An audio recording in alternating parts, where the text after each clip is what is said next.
O eco reverberou pela caverna, mas não era minha voz que retornava. Era algo mais antigo, mais sombrio, uma presença que fez meu sangue gelar nas veias. Naquele instante, percebi que a lenda do eco que responde não era apenas um conto para assustar turistas desavisados. Era uma sentença de morte sussurrada nas profundezas da terra. O que começou como uma simples busca por uma história intrigante para um projeto de faculdade se transformou em um pesadelo vivo, onde cada palavra ecoada roubava um pedaço de nossa realidade. Você já se perguntou o que aconteceria se o eco de sua voz ganhasse vida própria? E se cada chamado seu atraísse algo que não deveria existir neste mundo? Prepare-se para descobrir por que, nas entranhas da Serra da Mantiqueira, o silêncio é a única salvação. E falar pode ser o último erro que você cometerá. Meu nome é Miguel Souza e sempre fui fascinado por lendas urbanas e histórias de terror. Mas nunca imaginei que me tornaria o protagonista de uma delas. Esta é a história de como descobri que algumas lendas são mais reais e mais mortais do que podemos imaginar. Tudo começou em uma viagem de acampamento com meus amigos, André e Camila, nas montanhas da Serra da Mantiqueira. Éramos 3 estudantes de jornalismo em busca de uma boa história para nosso projeto final. Ouvimos rumores sobre uma caverna nas profundezas da floresta, conhecida localmente como a Caverna do Eco Maldito. Os moradores da pequena cidade ao pé da montanha nos advertiram para ficarmos longe. O eco responde, diziam em vozes baixas e temerosas, e quando responde, leva algo de você. Claro, achamos que era apenas uma superstição local, perfeita para nosso artigo sobre lendas regionais.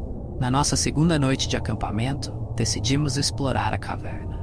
O caminho era íngreme e traiçoeiro, coberto por uma névoa densa que parecia engolir a luz de nossas lanternas. Quando finalmente chegamos à entrada da caverna, senti um frio na espinha que nada tinha a ver com a temperatura.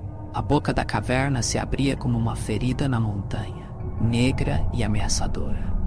André, sempre o mais corajoso ou imprudente de nós, foi o primeiro a entrar. Camila e eu seguimos, nossas lanternas mal penetrando a escuridão opressiva.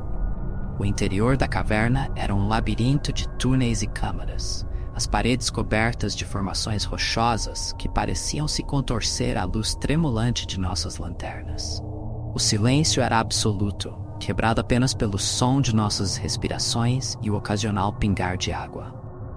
Após o que pareceram horas de exploração, chegamos a uma câmara enorme. O teto se erguia tão alto que não podíamos vê-lo, perdido na escuridão acima. No centro da câmara, um lago subterrâneo refletia nossas luzes como um espelho negro. Vamos testar o eco, sugeriu André, sua voz mal disfarçando a excitação. Camila e eu trocamos olhares apreensivos, mas assentimos. Afinal, era para isso que tínhamos vindo, não era? André respirou fundo e gritou: "Olá!" O som reverberou pela caverna, ecoando várias vezes antes de se desvanecer. Por um momento, houve apenas silêncio. Então, para nosso horror, ouvimos uma resposta. "Olá!" veio o eco. Mas não era a voz de André. Era uma voz profunda, antiga, que parecia vir das próprias pedras ao nosso redor. André recuou, seu rosto pálido à luz da lanterna. Vocês ouviram isso?" Antes que pudéssemos responder, a voz ecoou novamente. "Vocês ouviram isso?" Camila agarrou meu braço, suas unhas se cravando em minha pele. "Temos que sair daqui", sussurrou. Mas André, impulsionado por uma mistura de medo e fascinação, deu um passo à frente. "Quem está aí?" gritou. A resposta veio imediatamente, a voz agora mais próxima, quase tangível. "Quem está aí?" De repente, a lanterna de André piscou e se apagou. No escuro ouvimos seu grito de surpresa. E então silêncio. "André!" chamei, minha voz tremendo. Não houve resposta. Camila ligou sua lanterna de reserva, varrendo o feixe de luz pela câmara. André havia desaparecido.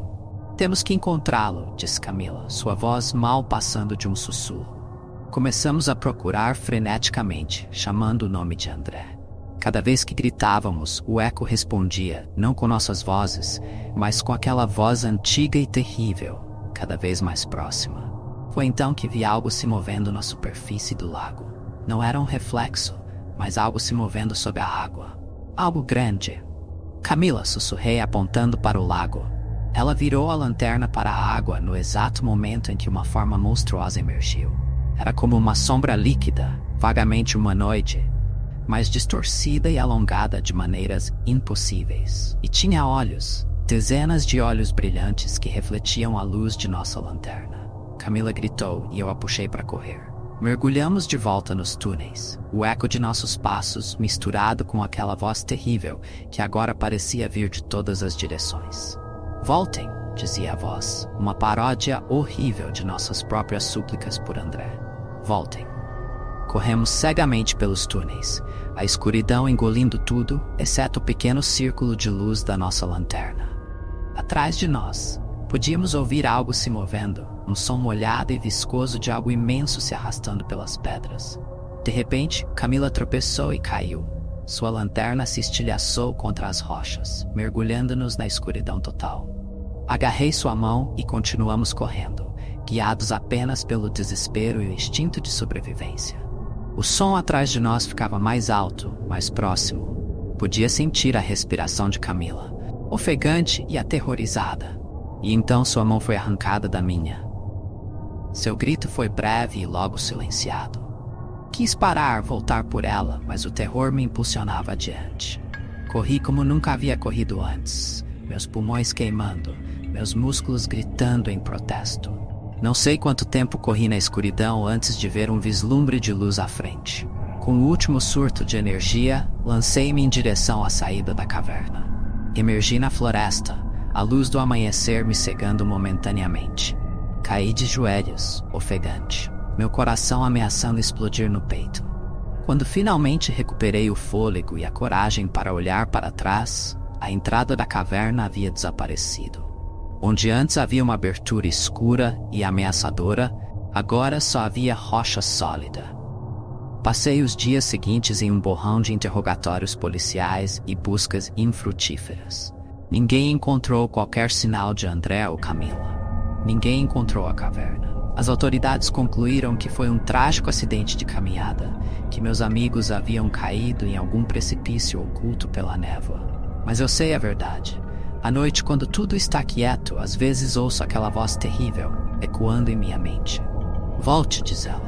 Volte para nós. E o pior é que uma parte de mim quer voltar, porque sei que uma parte de mim ficou naquela caverna, junto com meus amigos. E o eco sempre responde. Então, se algum dia você ouvir falar da caverna do eco maldito, fique longe. Não deixe sua curiosidade levá-lo até lá. Porque o eco responde sim. E quando responde, leva algo de você. Algo que você nunca mais poderá recuperar. Se você gostou, curte, comente, compartilhe e se inscreva no canal.